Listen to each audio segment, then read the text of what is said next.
বিজ্ঞান ও প্রযুক্তি, এই ক্ষেত্রে পুরস্কার পাচ্ছেন অধ্যাপক ডক্টর জহুরুল করিম। অধ্যাপক ডক্টর জহুরুল করিম 1948 সালের 15ই আগস্ট ব্রাহ্মণবাড়িয়া জেলার সদর উপজেলার ছোট হরণ গ্রামে জন্মগ্রহণ করেন। তিনি বাংলাদেশ কৃষি বিশ্ববিদ্যালয় ময়মনসিংহ থেকে স্নাতকোত্তর এবং ইংল্যান্ডের ইউনিভার্সিটি অব রিডিং থেকে পিএইচডি ডিগ্রি লাভ করেন। তিনি 1970 সালে আণবিক শক্তি কমিশন ঢাকায় গবেষণা ফেলো হিসেবে কর্মজীবন শুরু করেন এবং পরবর্তীতে বাংলাদেশ সরকারের বিভিন্ন গুরুত্বপূর্ণ পদে দায়িত্ব পালন করেন।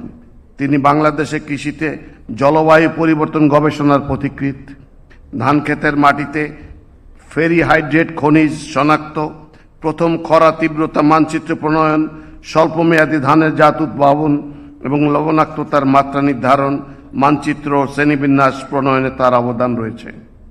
বিজ্ঞান ও প্রযুক্তিতে গৌরবোজ্জ্বল ও কৃতিত্বপূর্ণ অবদানের স্বীকৃতি স্বরূপ অধ্যাপক ডক্টর জহুরুল করিমকে স্বাধীনতা পুরস্কার 2026 প্রদান করা হলো। অধ্যাপক ডক্টর জহুরুল করিমের পক্ষে পুরস্কার গ্রহণ করার জন্য তার পুত্র ডক্টর মোহাম্মদ হালিমুর রশিদকে অনুরোধ করছি।